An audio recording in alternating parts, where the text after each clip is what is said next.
በዚህ ዘመን ሶስናና ቤተክርስቲያን እጅግ ተመሳስለውብኛል። በትንቢተ ዳንኤል ምዕራፍ 13 ላይ በጣም አስደናቂ ታሪክ አለ። ጥቂት ታግሳችሁ አዳምጡኝ። ኢዮአቄም የተባለ አንድ መልካምና ባለጸጋ ሰው ሶስና የምትባል መልከ መልካም እጅግ ያማረች ሴት እንዳገባ መጽሐፍ ቅዱስ ይተርክልናል። እና ያቺ ሴት መልኳ ብቻ ሳይሆን ምግባሯም የተሟላላት እግዚአብሔርን የምትፈራ ሰውን የምታፍር በጣም ደግና መልካም ሴት ነበረች። ደንገጥሮቿም አብረዋት የሚሆኑ የሚያገለግሏት እንደነበሩ መጽሐፍ ቅዱስ ይተርክልናል። እና እንግዲህ መልካም ሰው ባለበት በአንዱ በኩል ክፉ ሰው አለና ይቺ መልከ መልካም ሴት አጠገብ ሁለት የይሁድ ረብናት ክፉ ሰዎች እንደነበሩ እና ከመልኳ ከደም ግባቷ ማማር የተነሳ ለኃጢአት እንደተመኟት መጽሐፍ ቅዱስ ይነግረናል። የሚገርመው ሁለቱም ወደዋታል፣ አብረዋት መተኛት ይፈልጋሉ። ግን አንዱ ለአንዱ ማውራት ፈልጎ ግን አፈረ ይላል። አፈረ እንዴት ብሎ? አንዱ ለአንዱ ተፋፈሩና ምስጢራቸውን ደብቀው ኖሩ። ከዕለታት በአንድ ቀን አንደኛው ለአንደኛው ምን ብሎ ነገረው? ምሳ ሰዓት ደርሷል፣ ሂድና ምሳ ብላ፣ እኔም ምሳ ልብላ አለው። እሺ ብሎ ሄደ። ግን ሁለቱም ሄዱ ወደየቦታቸው። ተመልሰው ግን እዛ ነው የተገኙት፣ እሷው ባለችበት። ከዛ ተዋወቁ፣ ምንነታቸውን ገለጹ። ማለት እሷን እንደወደዷት አንዱ ለአንዱ ምስጢሩን ገለጸለትና በምን አይነት መንገድ ሊያጠምዷት እንዳሰቡ ክፉ ዕቅድ ማቀድ ጀመሩ። ከዕለታት በአንድ ቀን ሶስና ከደንገጥሮቿ ጋር ሆና የአትክልት ስፍራ ቦታ ሄደች። እዚያ የአትክልት ቦታ ስፍራ ላይ ደንገጥሮቿ ባሉበት ገላዋን መታጠብ አልፈለገችምና እነሱን ወደ ሌላ ቦታ ልካ የአትክልቱን ስፍራ እንዲዘጉ ታዘዘች። ከዛ የሚገርመው እነዚህ ሁለቱ የይሁድ ረበናት ክፉዎች ማለት ነው ተደብቀው ገብተው ነበር እዛ የአትክልት ስፍራ ውስጥ ማለት ነው። ከዛ እሷ ደንገጥሮቿን ልካለች። ሁለቱ ረበናት ወይም የይሁድ መምህራን ተደብቀው ውስጥ አሉ። በዚህ ጊዜ ያሰቡትን እቅድ ለመፈጸም ወደ ሶስና ሄዱ።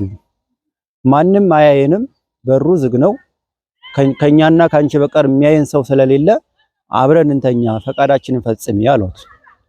እሷ ምንድነው ያለችው?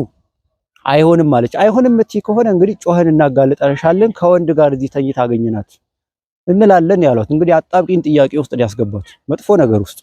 እምቢ ብትል ጮሆ ሊያጋልጧት ነው፣ እሺ ብትል ኃጢአት ልትሰራ ነው፣ ደግሞ ባለትዳርም ጭምር ነች። እና ምን አለች ይላል መጽሐፍ ቅዱሱ? ባደርገው እሞታለሁ፣ ኃጢአት ስለሆነ ማለት ነው። ባላደርገው ደግሞ ከእጃቸው ማምለጥ አይቻለኝም፣ በእግዚአብሔር ፊት ከምበድል ኃጢአት ሳልሰራ በእጃቸው ብሞት ይሻለኛል ብላ ሞትን መረጠች። እግዚአብሔርን ከማሳዘን ደማ ቢፈስ መረጠች። ሰማዕትነት ይሄ ነው ባጭሩ ማለት ነው። እና ይሄንን መረጠች ሶስና። ከዛ ጮኸች፣ እነሱም ጮሁ፣ ድምጻቸው ተሰማ። በሩን ከፍተውት ነበረ፣ የአትክልት ስፍራውን በር ከፍተውት ነበረ። ጮሁ፣ ሰው ሁሉ ተሰበሰበ። ምን ብለው መሰከሩ? ከወንድ ጋር ተኝታ አገኘናት፣ ልንይዘው ስንል ሮጦን አመለጠ፣ ማንነቱንም አላወቅንም አሉ። መምህራን ናቸውና ተሰሙ። መምህራን ስለሆኑ ተሰሙ። የሐሰት ናቸው ግን መምህራን ስለሆኑ ተሰሙ። ከዛ ተወገር ተባለ። የውግረት ባለትዳር ነችና ባሏም ሰማ። በቃ ተፈረደባት፣ የሞት ፍርድ ተፈረደባት፣ በድንጋይ ተወግራ እንድትሞት። በዚህ ጊዜ ሶስና እውነትን ያዘች፣ እግዚአብሔርን ያዘች። ወደ እግዚአብሔር መጮህን አላቋረጠችም። እንባን እያፈሰሰች ጸሎቷን እያቀረበች በእግዚአብሔር ፊት ተማጸነች። ወደ መወገሪያዋ ስፍራ እየተወሰደች እንዳለ ድምጿን ከፍ አድርጋ ወደ እግዚአብሔር ጮኸች። እግዚአብሔር ሆይ ፍረድልኝ፣ ማንም የለኝም፣ ከጎኔ የሚቆም ማንም የለም፣ እውነቱን አንተ ታውቃለህ፣ ፍረድልኝ ብላ ወደ እግዚአብሔር ጮኸች። እግዚአብሔር ቢዘገይም የሚቀድመው የለምና ዳንኤል የተባለውን ነቢይ አስነሳ ማለት ነው። ዳንኤል መጣ፣ ድምፁን ከፍ አድርጎ እኔ ከዚች ሴት ደም ንጹህ ነኝ አለ። ሁሉም ቆሙ። ልትወገር እየተወሰደች ነው ወደ መካነ ምቅታል፣ ወደ መግደያው ስፍራ። ከዚች ሴት ደም ንጹህ ነኝ ሲል ሁሉም ቆመ። ምንድነው ነገሩ ብለው ሲጠይቁ እስራኤላውያን ሳታጣሩ ንጹህ ደም ታፈሳላችሁ ብለው ጠየቃቸው። እንዴት ንጹህ ደም ታፈሳላችሁ ሳታጣሩ? ነገሩን አጣሩ አላቸው። ከዛ መምህራን የተባሉት መጡ፣ ቀረቡ። ለብቻ ለብቻቸው እንዲሆኑ አደረገ ዳንኤል። አንዱን መምህር ለብቻው አደረገ። ከዛ የት ነው ነውር ስትሰራ ያገኘሃት ብሎ ጠየቀው። ምን አይነት ዛፍ ስር ሲል የኮክ ዛፍ ስር ነው ብሎ መለሰ። ሁለተኛው መምህር ለብቻው አደረገና ምን አይነት ዛፍ ስር ነው ያገኘሃት ነውር ስትሰራ አለው። የሮማን ዛፍ ስር አለ። በቃላቸው ተለያዩ። ህዝቡ ሐሰተኛ መሆናቸውን አረጋገጠ ማለት ነው። የሚገርመው በሶስና ምትክ እነሱ ተወግረው ተገደሉ፣ የእጃቸውን አገኙ። እውነተኛ ፈራጅ እግዚአብሔር ቢዘገይም እንደማይቀደም ቢቆይም እንደማይረሳ በዚህ ያረጋገጥን ማለት ነው። እኔ በዚህ ታሪክ ውስጥ ሶስናን ብቻ ላይም ቤተክርስቲያን ተገልጣ ትታየኛለች። መተርጉማንም ሶስና የቤተክርስቲያን ምሳሌ ናት ይላሉ። እነዚህ ሁለቱ መምህራን ሶስናን ለፈቃዳቸው ወይም ለዝሙት እንደፈለጓት፣ ለስጋዊ ፍላጎት እንደፈለጓት በቤተክርስቲያን ለጥቅማቸው ብቻ ቤተክርስቲያን ስር የተሰበሰቡ በርካታ ሰዎች አሉ። እግዚአብሔር ለሁላችንም ልቦናን ይስጠን እና ጥቅሟን ብቻ ፈልገው ከሷ የሚገኘውን ገንዘብ በህዝብ በኩል የሚገኘውን ክብር ብቻ ፈልገው ቤተክርስቲያንን የቀረቧት በርካታ አካላት አሉ ማለት ነው። እና ሶስና ፍጽምት እንደነበረች ባለትዳር እንደነበረች ቤተክርስቲያን የክርስቶስ ሙሽራ ናት ይታወቃል። ደሙን አፍስሶ ስጋውን ቆርሶ የታደጋት የራሱ ያደረጋት እንደሆነች እናውቃለን። ራሷ ክርስቶስ ነው። የሚገርመው ዳንኤል የተባለ ዳንኤል ማለት እግዚአብሔር ፈራጅ ነው ማለት ነው። እግዚአብሔር ፈራጅ ነው። እውነተኛዋ ሙሽራዋ ክርስቶስ ብቻ እንደሆነ አየን በብዙ ነገር። በተለይ ዘንድሮ በርካታ ዓመታትን አይተናል። የዘንድሮን ደግሞ አየን። ፈራጇ እግዚአብሔር ብቻ እንደሆነ፣ ሌላው ለጥቅም ብቻ እንደቆመ አየን። እንደ ሁለቱ ረበናት እንደሆነ፣ እንደ ሁለቱ የአይሁድ መምህራን ስጋዊ ነገር ብቻ ፈላጊዎች፣ ካባ እንዲለብሱ፣ ጥሩ መኪና እንዲነዱ፣ ቤት እንዲሰሩ ብቻ ቤተክርስቲያን የሚፈልጓት እንደሆኑ በሚገባ አየን እና ቤተክርስቲያን በዚህ ውስጥ ቁልጭ ብላ ትታያለች። ሁለቱ ረበናት ቤተ ክህነቱን ለቤተክርስቲያን ምን ሰራላት? ቤተ መንግስቱን ለቤተክርስቲያን ምን ሰራላት? እንድትጠፋ የሐሰት ትርክ ከመተረክ ውጪ የሐሰት ምስክር ሆነው ሁለቱ ረበናት እንድትወገር ወደ መግደያው ስፍራ እንድትሄድ እንዳደረጓት የሐሰት ትርክ እየተረኩ ቤተክርስቲያን ለመግደል ለማጥፋት ስም አጠራሯን ለማጥፋት እኮ በጣም እየተቆፈረ ነው አይደለም? እና እውነተኛ ፈራጇ ክርስቶስ ነው። ከክርስቶስ ውጭ የሚፈርድላት ማንም የለም። ሁሉም ሸሽቷል፣ እያየን ነው። የንጹሃን ደም ከምንም ተቆጥሯል።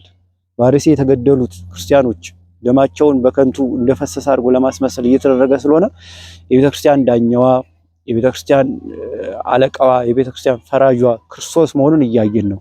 ሁላችንም በአንድ ድምፅ ለቤተክርስቲያን የምንቆምበት፣ ክርስትናን የምንመሰክርበት፣ ለቤተክርስቲያን ጠበቃ መሆናችን የምናሳይበት ወቅት አሁን ስለሆነ የጥንት የአባቶቻችን ክብር እንዲመጣ፣ የጥንት የአባቶቻችን መስዋዕትነት የመክፈል ወኔ እንዲመጣ አንደኛ ሁላችንም ንስሐ መግባት አለብን። ገሌ ገሌ ሳንል በንስሐ ምህረትና ይቅርታ ይደረጋልና።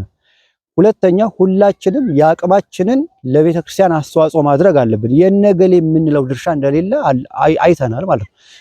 የቄስ ገሌ፣ የዲያቆን ገሌ፣ የጳጳስ ገሌ የምንለው የለም። ቤተክርስቲያን የሁላችንም ናት። ስለዚህ ድርሻችን እንድንወጣ ወንድማዊ መልእክቴን አስተላልፋለሁ። ሶስናን ከመወገር ዳንኤል እንዳዳናት ቤተክርስቲያንን ከመጥፋት የምንታደጋት እኛ ነን። በተረፈ ኦርቶዶክስ የኢትዮጵያ ቤተክርስቲያን አጠፋም። እንዴት ነው ማጠፈው እንዴ? እስቲ ሶሪያን ተመልከቱ።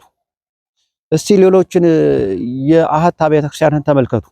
ቱርክ የነበረውን የክርስትና መንሰራራት ዛሬስ የለም እኮ በእስልምና ተውጧል። ቤተክርስቲያን አጠፋም እያሉ መፎከር ተገቢ አይደለም። የአቅምን መስዋዕትነት መክፈል፣ ክርስትናችንን ማወቅ፣ ምን ለብሰው ነጠላ ስናማትብ፣ ስንሰግድ፣ ስንጾም፣ ስንጸልይ፣ ስጋው ደሙ፣ ታቦቱ፣ ንዋያተ ቅድሳቱ ይሄ ሁሉ የኛ ነው። ማወቅ መማር፣ ክርስትናን የእውነት መኖር ከፉከራ ባለፈ ማለት ነው። ተሰብስበው ጧፍ ስላበሩ ብቻ ክርስትና እኮ አይገለጽም። እና እንደ ሶስና ንጽህናችንን እንያዝ፣ እንደ ዳንኤል ፈራጁ እግዚአብሔርን እንማጸን። እውነተኛ ፈራጅ እሱ ስለሆነ ስለዚህ ኦርቶዶክሳውያን ሁላችንም በአንድ ድምፅ ደማቸው ለሚፈሱ ክርስቶሳውያን ለክርስቲያኖች ምንም የበደሉት በደል የለም አይደለም። የተነሳ አመጽ፣ ያነሱት ድንጋይ፣ የመዘዙት ሰይፍ፣ ያነደዱት እሳት የለም። ኦርቶዶክስ ክርስቲያን በመሆናቸው በአንገታቸው ማይተም ስላለ ብቻ ነው የተገደሉት። እና ለነዚህ የመቆም ክርስቲያናዊ ግዴታ መጽሐፍ ቅዱሳዊ ግዴታ አለብን። አለበለዚያ ደማቸው ይወቅሰናል። እነሱ ከብረዋል፣ እኛ ግን እናፍራለን። ቤተክርስቲያናችን አሳልፈን ሳንሰጥ በእጃችን እንድንይዝ መልእክቴን አስተላልፋለሁ። የሞቱትን ነፍሳቸውን በገነት ባጸደ ገነት ያኖርልን፣ እኛንም በሃይማኖት ያጽናል። ይቆየን።